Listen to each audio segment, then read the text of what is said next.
Let me show you what Hezbollah have been up to, because this is really unbelievable, frankly, from a strategic point of view. So what they have done is they have struck this Israeli settlement, Kiryat Shimona, okay? Or Qaryat Shimona. So they literally set it on fire. I mean, they struck it and it sparked a wildfire. Look at the photograph here. Unbelievable. Honestly, unbelievable. I mean, when I saw these images, I thought for a second, am I looking at California? This looks like a wildfire in California. No, it turns out this is in Lebanon.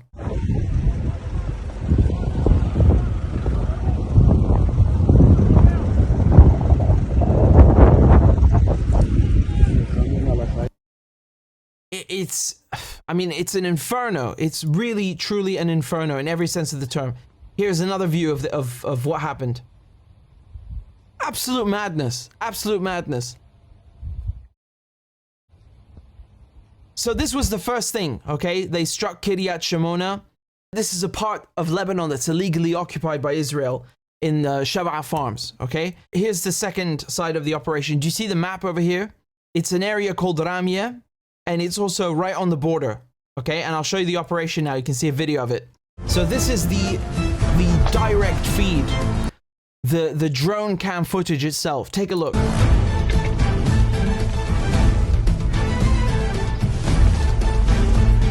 So they struck the Ramia base belonging to the Israelis on the border. And, it's espionage equipment, and you can see here right now the direct footage. So there's a first strike. You can see filmed with the drone, fired by this gentleman over here. And then there's a second ATGM that comes in. Right there, you see it spinning. Bam, it hits the fence. And now we'll have the drone cam footage in just a moment. There it is. So you can see it's moving closer and closer.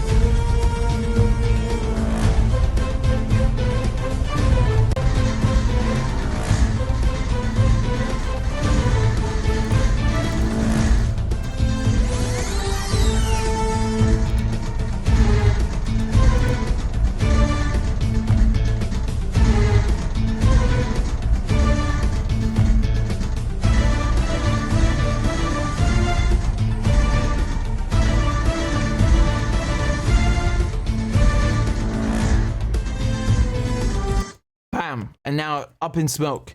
And so now I'll show you the third operation in the list I have, and this one is by far the most impressive. So this took place in Beit Hillel, and what happened here is that Hezbollah struck the Iron Dome batteries that belong to the Israelis, and the Israelis tried to shoot down the projectiles, the drones that were launched by Hezbollah, but they failed to, right? So the Israelis dispatched F-16s to try and get the drones before they hit the Iron Dome batteries, and they utterly failed. So let's take a look first at the location. You can see here approximately where we are. It's on the same border, right? We're still talking about Shab'a farms.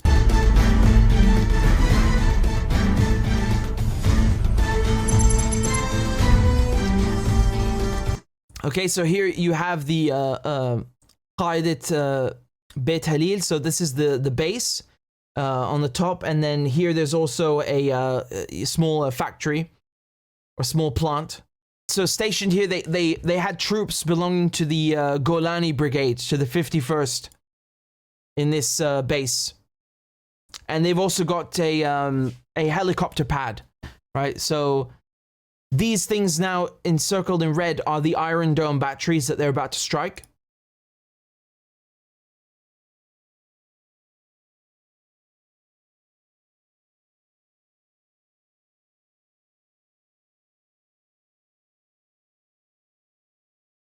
And you can see here the launching of the drones and the projectiles towards the Iron Dome batteries. So now they're about to launch the drone.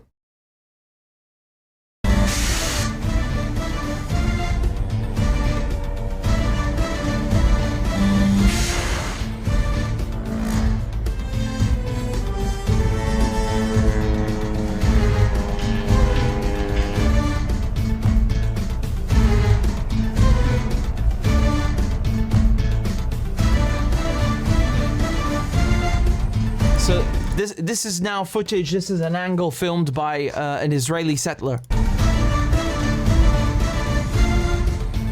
And you can see the smoke emitting from the Iron Dome batteries that have been successfully struck by Hezbollah. So once again, do you see how the Israelis, their image of military superiority is a farce? It's a joke. It's not anchored in reality. It's a fantasy. They have no superiority, neither moral nor military, nothing. I mean, they can't even shoot down a bunch of drones, even with jets. Can you imagine? They're dispatching the Air Force to shoot down drones and they keep failing. You know, Hezbollah will fire a volley of 6 drones and then they get maybe one of them and the other 5 go through. They penetrate the Iron Dome. They penetrate the Israeli air defenses. It's a farce. Man, you have no idea how much they're lying to you. You have no idea what they're keeping from you. It's farcical. Look at this jet trying to down the drones, okay? This is the same event now. This is still in Beit Halil.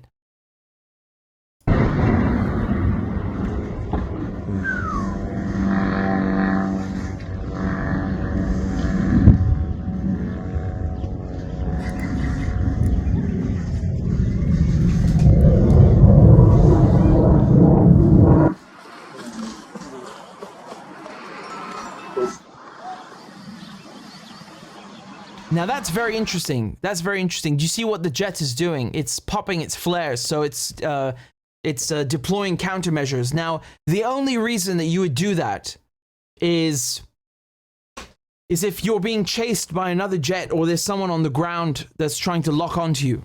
Okay, so to me, this indicates to me that potentially you have Hezbollah on the ground who not only fired the drones at the Iron Dome batteries, but they're waiting with a Stinger or otherwise a similar weapon to shoot down the Israeli jets with. So now the Israeli jet is having to deal with downing the drone and also watching its own 6 from trying to prevent itself from being shot down. Right, so because most of the surface-to-air missiles are heat-seeking, so because there's a jet engine on the back of the plane, it emits a lot of heat, and that's how the computer chases the jet. It sees heat, you know, and then it follows it. But when you pop the flares, these are also burning at extraordinary temperatures, and they're meant to confuse the missiles. And so that's why that's the only conceivable reason that I can think of where this jet in this scenario would be popping the flares. Hezbollah on the ground have Stingers or similar hardware pointed at the Israeli planes. Which really says a lot about their capabilities, right? It really does. And it says a lot about the challenge that the Israelis are facing. It's again, an unmatched, unparalleled guerrilla force that they just can't contend with.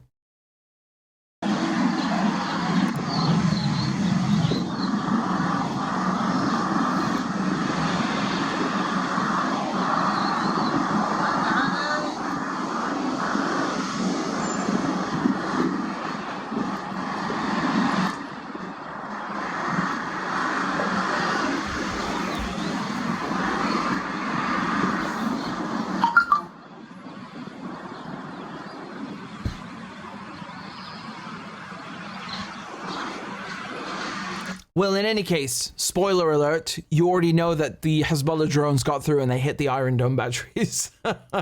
So now I'll show you some more footage. This is also from the same front, the same Lebanese front. And now you'll see them firing at Taleh, Shtula, and a bunch of other places in Shab'a farms. And it's a compilation of Hezbollah clips.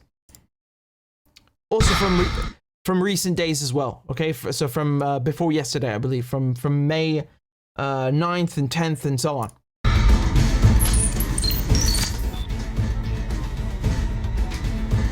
Okay, so that's the first strike. Now you might be wondering why are Hezbollah firing at what looks like a house that's not a military target. These houses are empty. These houses have been cleared months ago by the Israeli army. They have put all of the Israeli settlers on buses and taken them to hotels, and they've created a 10-kilometer buffer on this front. So the only people in these houses are Israeli soldiers. Do you understand? They've appropriated them for military use. There's no one in them except Israelis. And even then, what's an Israeli settler? Every Israeli has to go join the army, and they stay as a reservist their whole life. So, you know, and someone with an M16 who is a reservist in the army is not a civilian. But again, these are empty houses, and the only people in them are Israeli soldiers. They're constantly under surveillance by Hezbollah, as we've shown in countless clips, or rather they've shown us and I've shown you. So, you know, they follow them. They watch them all bloody day until they find the moment to strike them. They see them literally walking into the houses, setting up camp and you know, forward bases and so on.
So once again, I put the question to you. Does this look like a defeated, worn down resistance?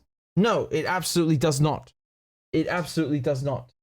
And it goes to show you that the Israelis are not as big or as good as they say they are. They're really not. They're not fit or capable.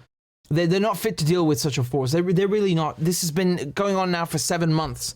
And keep in mind, in 2006 and 2000, Hezbollah wiped the floor with the Israelis. They've already done this before, okay? And now it's just, I mean, if you think Hamas are giving the Israelis a hard time, you have no idea what Hezbollah can do. I mean, again, no disrespect to the resistance fighters in Palestine. You know, they are also very brave and very good at what they do. But I'm saying that from a purely objective point of view, Hezbollah is stronger than Hamas. They don't have to deal with the same conditions that Hamas have to. You know, the same hardships, being under siege and so on. So they also have more flex and more headroom to accommodate their resistance with. And so just to kind of illustrate to you what's going on, I suppose we should finish with a great clip from Zainab Al-Safar. She's really great. I love her show, and I love the clips she's been doing, and I think she'll wrap it up nicely. The Game of Drones by Hezbollah. Did you catch that? She said Game of Drones, not Game of Thrones. I'm stealing that from her, or rather borrowing it. I'll just borrow it. The Game of Drones by Hezbollah, why it matters. The Lebanese resistance is waging on the southern front a war like no other. The curve of its use of drones is in an escalating mode, to the point where these drones now pose the greatest danger to Israel, who's confused and helpless in face of this vibrant weapon used on daily basis on this support front.